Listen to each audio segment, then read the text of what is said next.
Let me ask you something. How many times have you stared at that cardboard box in your kitchen or garage and thought, should I just throw this in the compost? Gardeners have been doing it for decades, and yet the debate continues. Does cardboard break down faster than a traditional compost pile? And more importantly, which method actually feeds your soil better in the long run?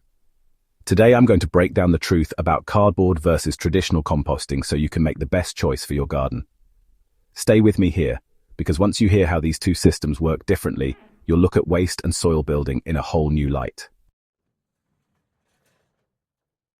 Cardboard is mostly carbon, making it what composters call a brown material.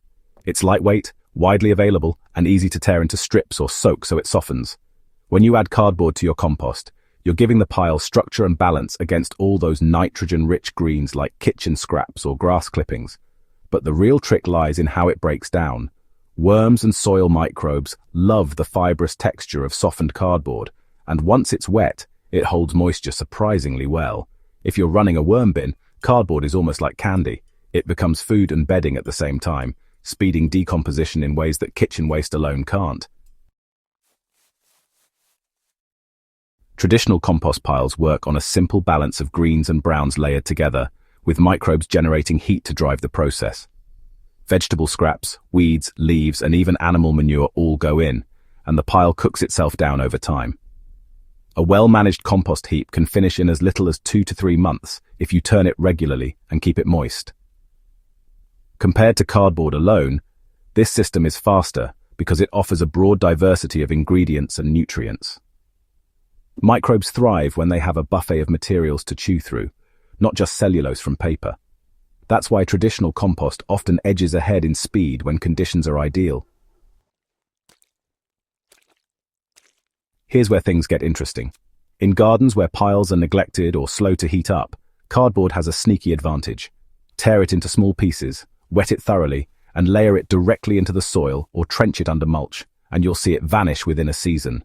Worms drag it underground, microbes colonize it, and roots quickly find their way through the softening fibers.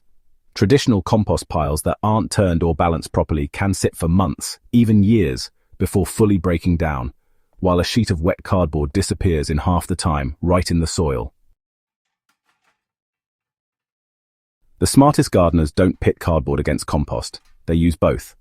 Cardboard excels as a weed barrier in lasagna gardening, sheep mulching, or as worm bedding. Traditional compost, on the other hand, gives you a nutrient-dense soil amendment packed with microbial life. Combine the two and you've got a system that covers both speed and soil health.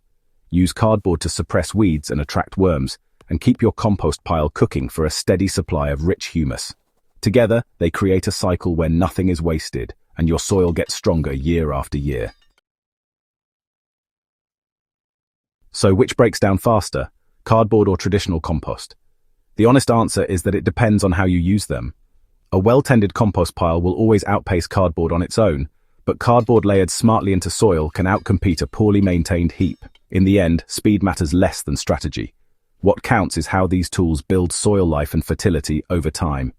If this guide gave you clarity and sparked new ideas for your garden, make sure to subscribe to Gentle Herb Living, share this with a fellow gardener, and keep building soil the smart way. Because at the end of the day, it's not just about what breaks down faster. It's about what makes your garden thrive.